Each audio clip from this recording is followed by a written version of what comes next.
Comment êtes-vous arrivé à créer des enveloppes visage?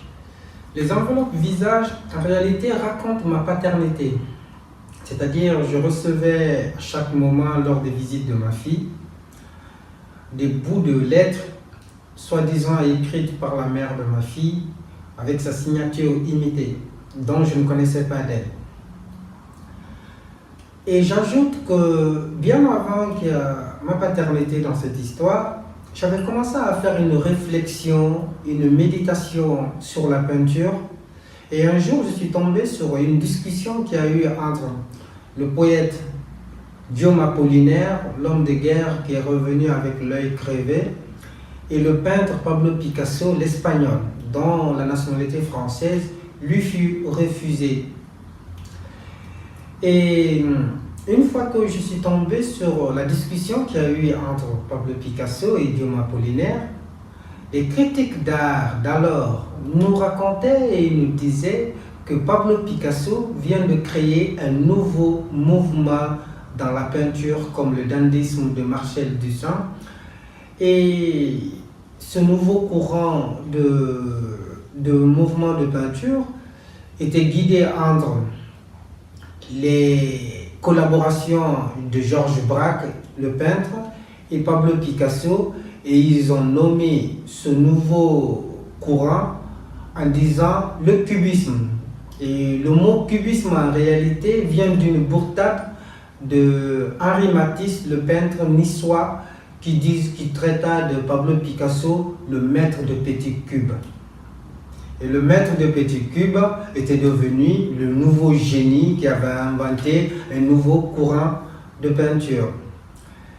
Et en réalité, selon moi, selon mes observations, selon les méditations, la réflexion autour de la peinture, je me suis rendu compte que le cubisme, dans sa vraie définition, c'est le passage du plan sculptural au plan pictural. C'est-à-dire, vous prenez n'importe quelle personne, même un enfant de 5 ans, à l'âge de ma fille, vous lui dites de dessiner, vous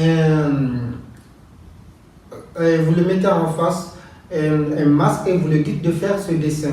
Il vous donnera le même résultat que Pablo Picasso dit qu'il a créé, c'est-à-dire le cubisme. Mais ce qui est vraiment essentiel dans cette histoire que je suis en train de dire, c'est que la discussion qu'il y a eu entre Pablo Picasso et Guillaume Apollinaire, Pablo Picasso, dans le début du cubisme, c'est-à-dire dans l'ère des Demoiselles d'Avignon, le tableau, il s'est enfermé dans sa maison. Et quand il exécutait ce tableau, il avait fait déjà plus d'une centaine de croquis pour arriver au résultat des Demoiselles d'Avignon. En réalité, le tableau ne s'appellerait pas les Demoiselles d'Avignon. Le tableau, en réalité, s'appelle le Bordel d'Avignon. Le Bordel d'Avignon, Avignon étant un carré barcelonais et aujourd'hui dans un terme un peu bourgeois ou bobo, qu'on appelle cela des maisons closes, dont l'artiste avait ses entrées. Et de passage, je remarquerai que, d'ailleurs, sauf à vérifier, qu'aucune femme d'Avignon ne ressemble aux Demoiselles d'Avignon, qu'on ne peut prendre aucune femme, dire à telle personne. Il suffit juste de voir les masques d'Afrique. Et de cette discussion qu'il y a eu entre Pablo Picasso, un jour, Pablo Picasso, en finissant de faire les Demoiselles d'Avignon, a convoqué le critique d'art qui est Guillaume Apollinaire afin qu'il vienne pour la première fois regarder les Demoiselles d'Avignon. Et quand une fois M. Guillaume Apollinaire, le poète, était face au tableau, il était vraiment choqué. Il est resté sans dire un mot pendant longtemps et il regarda Picasso. Il lui dira ceci: vous faites rentrer le nègre au musée. Et quand il dit ceci à Picasso, ça veut tout dire et ça résume la définition que je donne du cubisme, c'est-à-dire le passage du plan sculptural au plan pictural. Et ce qui est même évident, que personne ne peut nuire avec des photos à l'appui, qu'on peut voir qu'il y avait le masque Nimba dans la maison de Pablo Picasso au moment où il exécutait les Demoiselles d'Avignon. Et vous allez comprendre quel est le lien entre ma paternité et cette discussion qu'il y a eu entre le critique d'art Guillaume Apollinaire et le peintre Pablo Picasso. C'est une question d'identité.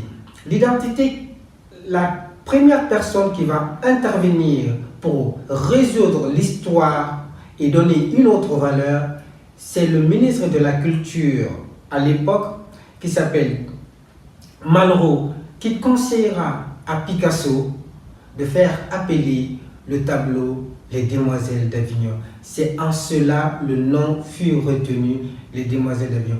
Nous comprendrons que c'est toute une question d'identité. Et moi-même, ayant été au centre de cette histoire d'identité, je me suis rendu compte que quand ma fille venait de naître, la mère de ma fille ne voulait pas que mon nom vienne en première position.